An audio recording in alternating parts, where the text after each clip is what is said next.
Bueno, ministro, gracias por venir. Sabemos que es un día de familia. De hecho, no lo voy a mostrar, ¿no? Pero el chiquito ese No, no tengo problema que lo muestre. Me no, acompañó mi compañero de tan simpático. domingo a la noche. Sí, ¿Cómo se llama el niño?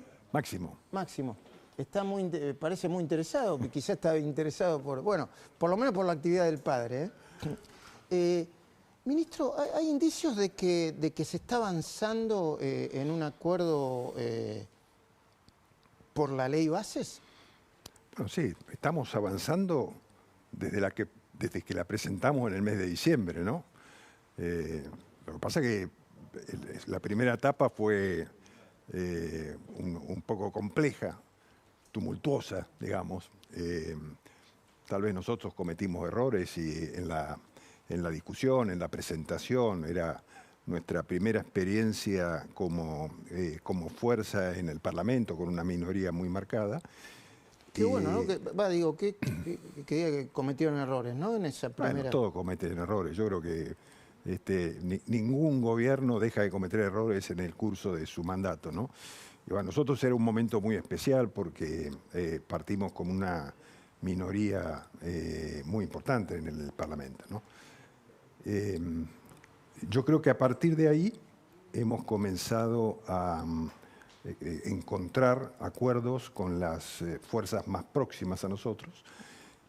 Hemos concentrado la ley en los temas más importantes, lo que hacen a esta etapa, ¿no? Porque la primera etapa de gobierno fue una etapa en la que había que controlar variables descontroladas de la macroeconomía, ¿no? Algunas de las que señalaba recién, como la inflación, pero había varias, ¿no? Un Estado absolutamente roto, digamos, ¿no? Que no cumplía las funciones mínimas que debía cumplir.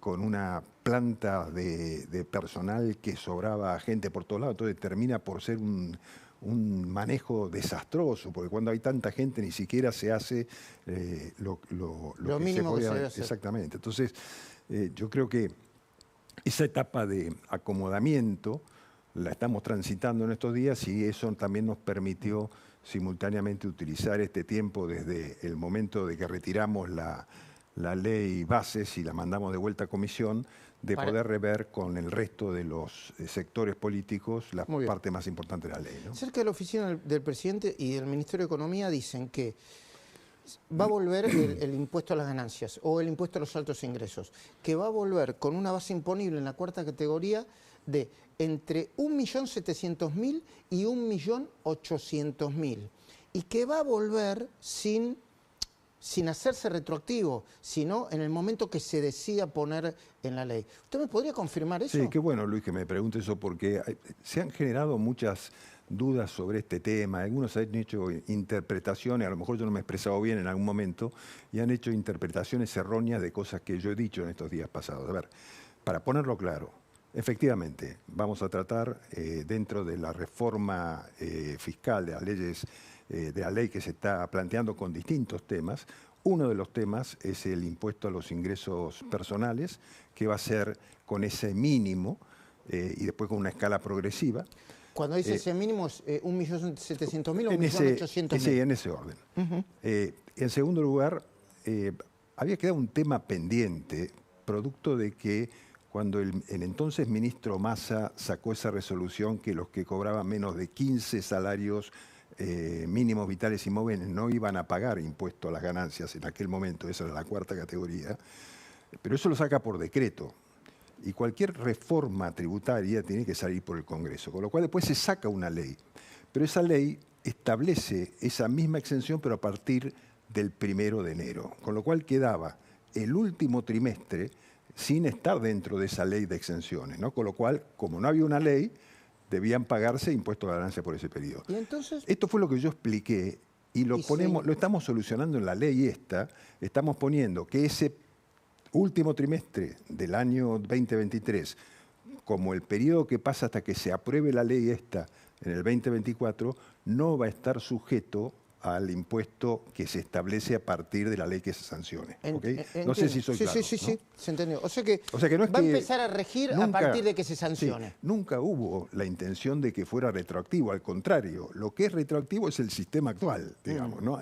Por ese periodo del 2023. Pero nosotros no pretendemos que sea retroactivo en absoluto y queremos solucionar ese problema. Ok. El otro día con los gobernadores Juntos por el Cambio, la mayoría con los que yo hablé estaban convencidos de que iban a llegar a un acuerdo en el tema. Sí. ¿Usted también está convencido? Sí, totalmente. Yo Ok. creo que vamos a llegar a un acuerdo. Bueno, había algunos puntos por discutir. Uno, la famosa caja de jubilaciones, Sí. ¿no? Yo voy a decir la información que tengo yo, usted debe tener más información naturalmente que yo. Dicen que hay un tema con la caja de jubilaciones que, no sé, por ejemplo, yo soy Santa Fe, Córdoba o no sé quién. Digo, el gobierno me tiene que mandar lo correspondiente a la caja de jubilaciones. Y en el gobierno dice, en el Ministerio de Economía, mire, acá hay deuda de ida y vuelta que todavía no se ha consolidado. Tenemos que hacer la auditoría y vamos a empezar a distribuir lo que corresponde cuando terminemos de hacer las cuentas. ¿Esto es así? Sí, más o menos así. Yo creo que hay un reclamo de los... Hay varias provincias que no han cedido sus cajas a la nación, que las han mantenido. Entonces hubo, durante todo este periodo, hubo normas y acuerdos fiscales que establecieron cómo la nación complementaba a las cajas por los aumentos nacionales. Pero claro, eso muchas veces algunas provincias incrementan los salarios de manera no contributiva, con lo cual no aportan por esa suma que aumentan el salario a la caja, ¿no? Entonces, Qué despelote todo, ¿no? No, entonces es un lío. Entonces, el lío es que hay que auditar, porque la nación tiene que pagar el compromiso que tiene. Entonces, en el acuerdo fiscal del 2017, creo que fue, se estableció un mínimo a mandar a cuenta de esas sumas, que normalmente se fue cumpliendo, pero cuando llega este gobierno dice, bueno, clarifiquemos las cuentas, digamos a ver qué es realmente lo que tenemos que mandar. Y una vez que sucede te lo mandamos. Y hay un stock de deuda también, que es un stock de deuda... ¿De quién? ¿De las provincias? Supuestamente de la nación con las provincias. Algunos dicen que algunas provincias le deben a la nación, en fin. Hay todo una... ¿Por qué? Por eso, ¿no? Por esa falta de pago de las contribuciones, de los salarios que se incrementan de manera no contributiva. Son temas que hay que ordenarlos y hay que hacer las cuentas, hay que hacer auditorías. Entonces, los gobernadores reclaman que se les mande la suma que estaba establecida. En los próximos días se va a volver a reunir con gobernadores, no ya de Juntos por el Cambio, sino algunos gobernadores de la oposición. No, a ver, yo tengo reuniones permanentes y hablo permanentemente con gobernadores por distintas ¿Y usted circunstancias, ¿no? usted lo ve cerca del acuerdo? Sí, yo veo que vamos camino a aprobar la ley bases en el próximo tratamiento, ¿no? Motosierra y licuadora. Motosierra ahora lo vamos a discutir, ¿no? Compromiso de sacar a muchos contratados, miles de contratados, y licuadora, entre otras cosas, con los saberes de los jubilados. Hoy de nuevo hablé con una alta fuente del Ministerio de Economía y me dice, mirá, con la fórmula que nosotros proponemos, a fin de año los ingresos de los jubilados se van a terminar recomponiendo. ¿Esto es verdad? Porque no terminé de hacer la cuenta yo. Y a mí, yo no soy economista, los números no me dan en principio. Bueno, yo creo que al establecer, finalmente lo que hizo el gobierno fue cortar por los años y decir, saco la fórmula por DNU, porque no había acuerdos entre el Ejecutivo y el Congreso sobre qué fórmula de ajuste de las jubilaciones utilizar. Entonces, el gobierno estaba proponiendo una, que es la que sacó por un decreto de necesidad y urgencia ahora, que establece un ajuste en función de la inflación y hace un enganche de la fórmula anterior a ese momento que se ajuste por inflación, sumándole un 10% de recuperación de lo pasado. Pero igual las jubilaciones estaban siendo actualizadas por la fórmula que estableció el gobierno anterior, ¿no?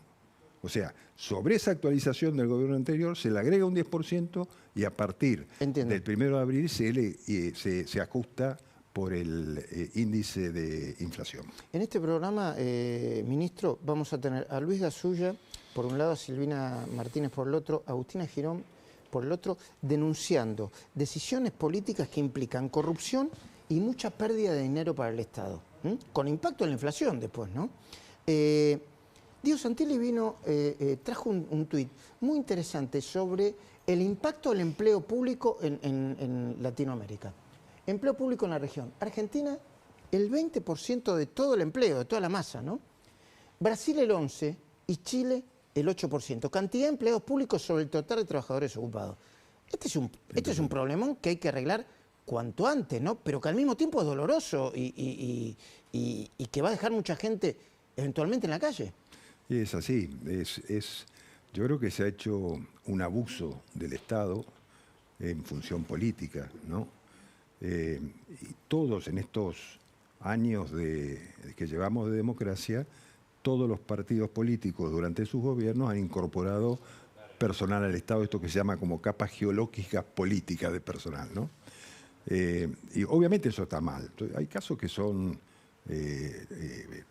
muchos hablan de los cargos que tiene gente de la cámpora en distintos organismos, y eso es real, pasa. Y todavía los tiene, ¿no? No, bueno, no es una cuestión particular contra la cámpora. Yo digo, ellos han utilizado como sector o movimiento político del kirchnerismo, han utilizado los organismos públicos para poblarlo de cargos públicos, de gente propia, ¿no? Y topos. Y además, supongo yo, de todo un poco, ¿no? Entonces, me contaba, por ejemplo, el otro día en la FIP, que durante el último año se pasaron a planta 2.400 trabajadores. Y la FIP es un organismo que técnicamente, bueno, más allá de todos los cuestionamientos que a veces se le hacen, ¿no? La FIP, aduanas, técnicamente es personal muy capacitado, pero cuando se entra así tanta gente, el nivel, la calidad de la gente que ingresa no es la misma, ¿no? Y cuando Aguiar dice que el gobierno publique el listado con los supuestos ñoquis,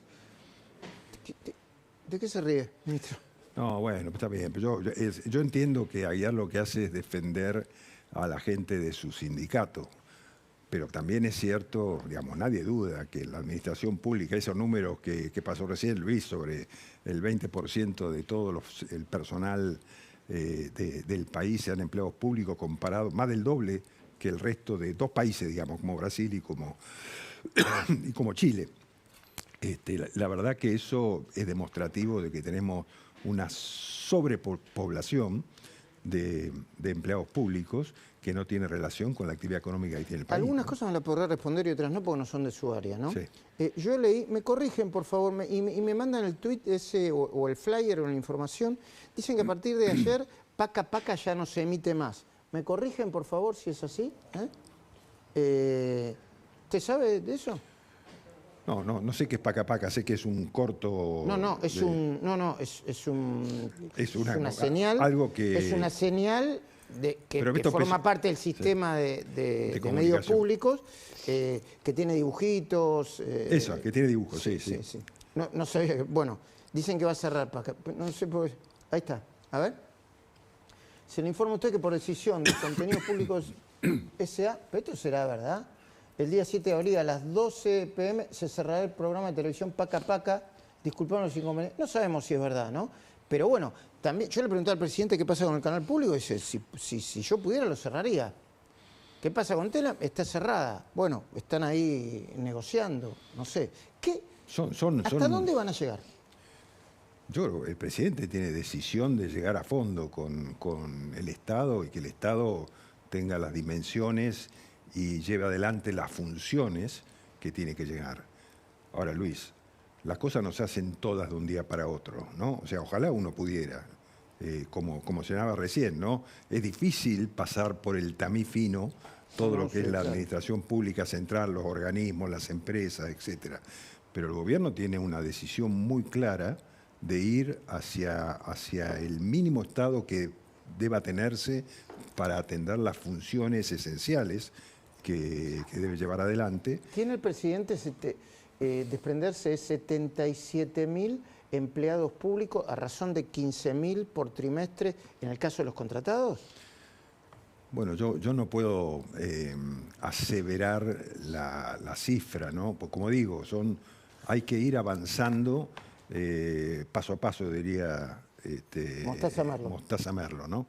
Pero yo creo que son temas que demandan una cirugía importante pero hay que hacerlo con profesionalismo, ¿no? No se puede desatender todo. No es cierto tampoco, como sugirieron varios dirigentes sindicales, ayer entre ellos, de que cuando se dejó gente se desatienden las funciones del Estado. No, gente en el Estado hay de más, todavía hay de más. Lo que pasa es que cuesta encontrar la forma de ir reduciendo, ¿no? Mire, yo me acuerdo... Y además, perdón, y además tienen que ver si existe un mecanismo como para separar a gente del Estado que está en planta permanente y que tiene, no sé, empleo a perpetuidad según la ley, sí, ¿o no? Sí, yo digo, por eso digo, las cosas hay que llevarlas adelante con criterio. Yo me acuerdo, no sé si lo hablamos alguna vez, yo fui presidente del Banco Provincia Sí, un tiempo. sí, sí. Yo entré al Banco Provincia, había 12.000 agentes. Me lo comentó, sí. Lo comentamos. Sí. Digamos, establecimos de acuerdo con el personal del banco, con alguna discusión con los sindicatos del banco, pero hicimos un programa de reducción natural, por jubilaciones. Sí. En 4 años... Por jubilaciones, retiro voluntario... No hubo retiro voluntario, eran jubilaciones. Y entonces se iban 3, entraba 1. Entonces, ¿qué hicimos? En 4 años bajamos 1.500 agentes, más del 10% de la planta.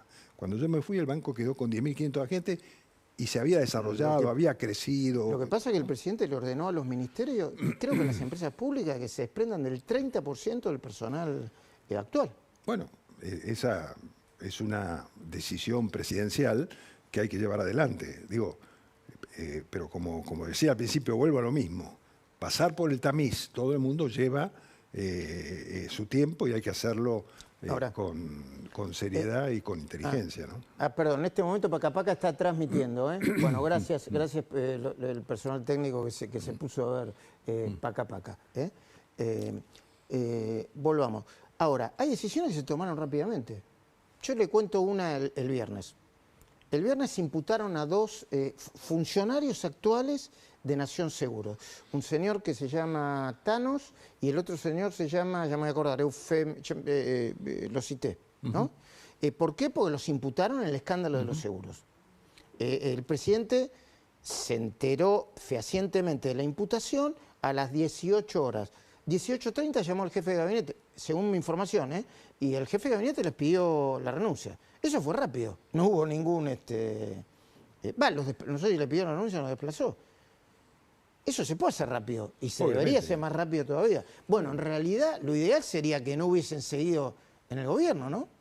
Sí, pero son estas cosas, no es lo mismo, ¿no? Uno tiene que encontrar también, responder los hechos. Tal vez el presidente cuando tuvo conocimiento de que habían sido imputados por un hecho, ya ahí no tuvo duda que tenía que reemplazarlo inmediatamente, ¿no? El tema es un tema que ha sido demasiado trillado y conversado, ¿no? El tema de Nación Seguros, yo creo que ahí hay todavía temas para avanzar y desarrollar y solucionar, ¿no? ¿Y cree que el expresidente Alberto Fernández debe responder más claramente por las imputaciones que se le hacen? Es un imputado de la causa. Sí, yo vi que está imputado en la causa, él ha negado que tuviera participación, eso lo tendrá que resolver la justicia, ¿no?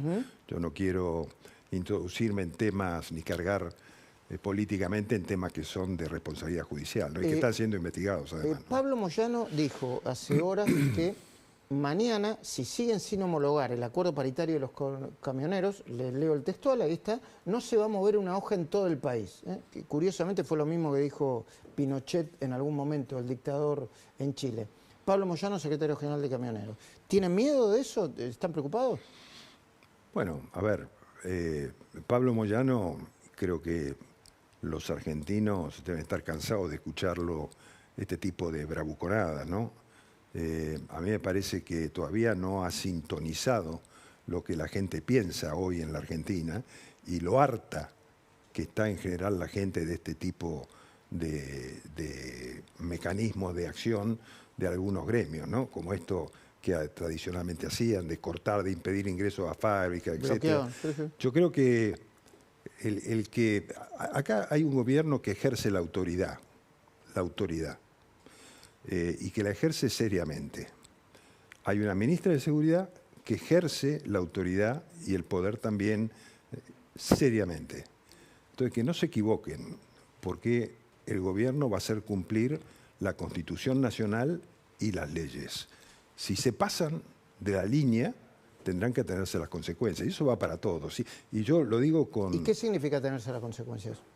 Bueno, que si cometen actos que son ilegales, si toman medidas que interrumpen el transporte, el tránsito, que están vedadas por la Constitución Nacional, que están vedadas por los códigos penales, tendrán que tenerse las consecuencias. Digamos, hay justicia en el país, hay fiscales, o sea que yo digo, si se hacen cosas ilegales, se toman medidas ilegales, se va a actuar con todo el peso de la ley. Y eso es una decisión total del presidente de la República. Y no es nada contra los sindicatos. Yo creo que hay que respetar el orden establecido. No puede ser que un dirigente sindical nos tenga acorralados a los argentinos porque quiere un aumento salarial por encima de la inflación. Y el ministro de Economía lo dijo con toda claridad. No vamos a aceptar aumentos que estén por encima de la inflación, ¿no? Pero al mismo tiempo, ¿no es que las paritarias son libres y que estas paritarias las arreglaron con el sindicato, aunque no lo homologue el gobierno? ¿O el gobierno tiene derecho a no homologarlo? No, el gobierno puede no homologarlo. Porque la homologación es darles el acuerdo. Porque, ojo, ¿qué es lo que sucede? No es que hay varias federaciones que no acordaron este salario. No hay una sola federación de empresas de transporte. Sí, y hay discusiones Y hay discusiones. Entonces hay algunos que dicen, no podemos pagar esos aumentos. Entonces, en esa situación, el gobierno tiene que homologar un acuerdo que sea aplicable a la totalidad, ¿no? Es un juego político, pero juego al fin. Es un juego de ping-pong. Pónelo, por favor. Nosotros siempre preguntamos, el palo en la rueda, ¿por quién está representado el palo en la rueda al gobierno hoy? ¿Quiénes ponen palos en la rueda al proyecto que quiere el gobierno? Bueno, digamos, yo creo que en términos políticos hay discusiones, obviamente. Hay quien tradicionalmente no quiere que las ideas de la libertad triunfen en la Argentina, sino que creen en la teoría populista, en la teoría estatista, ¿no? ¿Quiénes, por ejemplo? Bueno, fundamentalmente sectores del peronismo y el kirchnerismo, no todos, ojo, porque todos... Perdón, está bien, ¿no? La foto que lo pusimos ahí, están un poco apretados ahí en el coso, pero adelante. Pero estos trabajamos en conjunto permanentemente, ¿no? Está bien, usted dice que hay quienes ideológicamente están en contra y hay quienes ponen el palo en la rueda, ¿porque por intereses? Sí, por intereses, por ideología, por 20 cosas distintas, ¿no? Pero, digamos, eso es natural en la política y sobre todo en un gobierno y en un presidente que está generando un cambio tan importante, trascendente, digamos, tan importante, ¿no? O sea, yo creo que hay que tener en cuenta, no hemos llegado todavía estamos en el 4.º mes de gobierno, por ponerlo en algunos términos, ¿no? Parece que fuera un siglo, sí, ya, ¿no? Pero son 4 meses, ¿no? Bueno, esto está un poco vinculado, ¿no? Nosotros le llamamos el tren fantasma, gente que desde hace tiempo está, no se terminan de ir, quizá algunos gerentes de la pobreza, algunos sindicalistas que tienen años y años. ¿A quiénes ubicarían como el tren fantasma del sistema político argentino? Pablo Moyano, ¿no? A Pablo Moyano lo pone manejando el tren, digamos. Bueno, digamos, porque siempre toma estas actitudes que a mí la verdad me molestan como ciudadano, ¿no? O sea, yo digo, no ahora que soy miembro del Ejecutivo, ministro de la Nación, sino ya en tiempos anteriores. Y Juan Grabois, que quiere que cada 5 minutos dice que quiere que no quiere que este gobierno le vaya bien. No, porque está bien, porque tiene una carga ideológica, Grabois, muy particular, ¿no? Entonces, es lógico que desde su concepción ideológica él no quiera que estas ideas triunfen. Pero está equivocado, porque las ideas que él defiende, su ideología, es la que ha causado los males de la Argentina de hoy, ¿no? Toda esta historia de las cooperativas, de los fondos que ha manejado, etcétera. No digo que él haya, yo no puedo decirlo, eso tendrá que investigarlo otra vez la justicia, sí, ¿no? Está imputado en algunas causas. Pero digo, nos mandó otra carta documento, ¿no, Silvina Martínez? Juan Grabois, nos puede mandar 1000 cartas documento. No vamos a dejar de denunciar a tu organización si es que eventualmente comete irregularidades o delitos. Perdón, ministro. Sí. No, está bien. A ver, yo digo, Yo no puedo decirlo porque no participo en ninguno de los temas en los que Sandra Petovelo, pobre, tiene que estar permanentemente trabajando, que es el campo de la acción social, ¿no?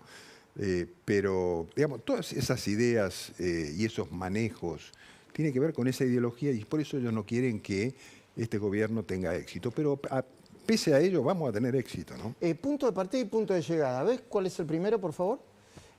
Este es el punto de salida. El punto de partida con el que se encontraron esta Argentina. Es una síntesis, ministro.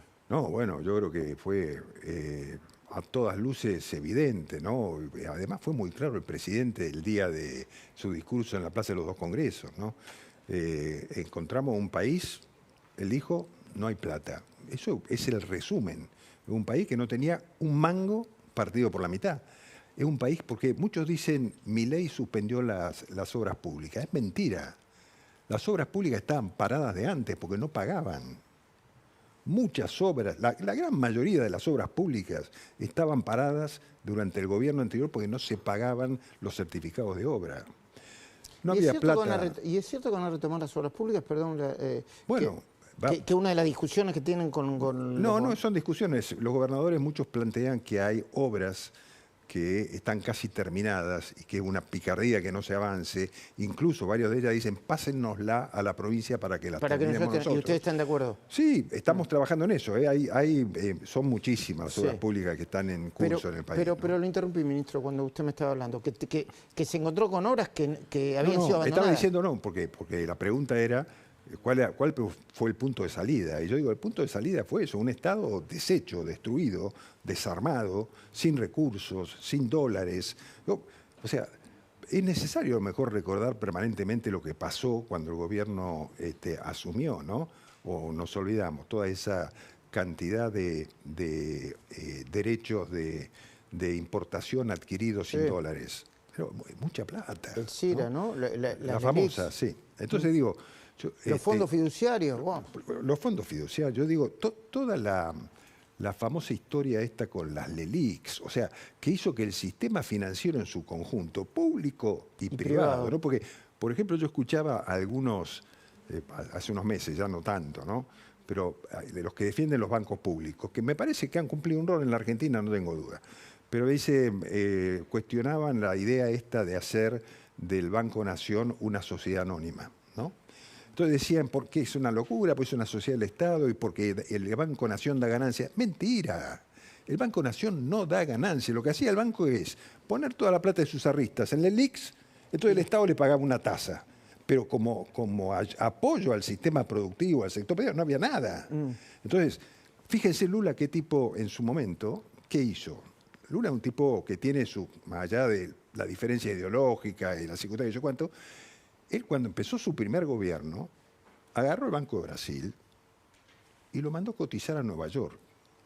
Lo sacó del sector público y lo convirtió en una empresa, exactamente, pero además fiscalizado por la Bolsa de Nueva York, con lo cual la transparencia ahí ya tiene que ser absoluta. Punto de salida, ¿a dónde quieren llegar? Hoy vimos cómo, punto de llegada, hoy vimos cómo afiliaron creo que a 3.500 personas en la ciudad de Buenos Aires. ¿A dónde quiere llegar La Libertad Avanza?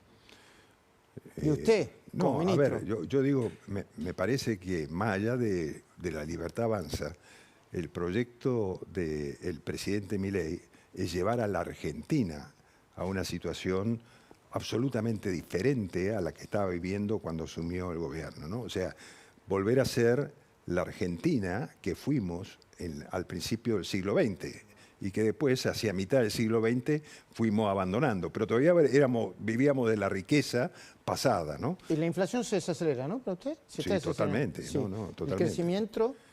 Bueno, este es un año difícil, pero que va a terminar en crecimiento seguramente. A ver, yo digo, hay mucha gente interesada en la Argentina en función de la actividad y de la postura y de la claridad conceptual con que el presidente Milei ha encarado este periodo de ajuste económico, además siendo claro, ¿no? Porque él habla de ajuste sin miedo, él dice, tremendo. Estamos ajustando. Es un recontraajustazo. Entonces, pero lo dice con mucha convicción y sin ningún temor, ¿no? Entonces, eso hace que mucha gente esté observando Yo escuchaba al principio, Luis, que usted decía también este tema de que nos están mirando también a ver si somos capaces de avanzar institucionalmente con alguna ley. Y eso es cierto. O sea, eso es lo que yo le transmito a los gobernadores. Digo, miren, esta ley es importante por muchos aspectos. Es importante por los temas que trata, porque desregula económicamente, permite libertad, permite que se exploten los recursos naturales y se exporte, pero también es importante porque como el mundo de la inversión nos ve como país funcionando institucionalmente. Entonces, son temas importantes para resolver, porque eso va a generar inversión, trabajo, riqueza, ¿no? Es un proceso, todo esto es un proceso. El que estamos dando, recién estamos en el punto de salida casi, ¿no? Pero tomando medidas que impactan y que son duras en muchos casos, pero esto es lo que hace que la gente también esté pensando, como decía al principio, que estamos sufriendo, estamos pasando un momento difícil, pero vemos que se están haciendo las cosas distintas y que hay una posibilidad diferente hacia adelante, ¿no? Ministro, gracias por haber venido un domingo. Gracias, Máximo, por bancar al viejo el domingo. Me dijo tu viejo que ahora te va a comprar una pizza y unas hamburguesas de premio. Muchísimas gracias. Gracias, Luis. Bueno, lo prometido es deuda. Deténganse a mirar esto porque va a generar muchas repercusiones. Toman un bien que es de una parte del Estado y se lo regalan ¿a quién? A sus amigos sindicalistas. Silvina Martínez, buenas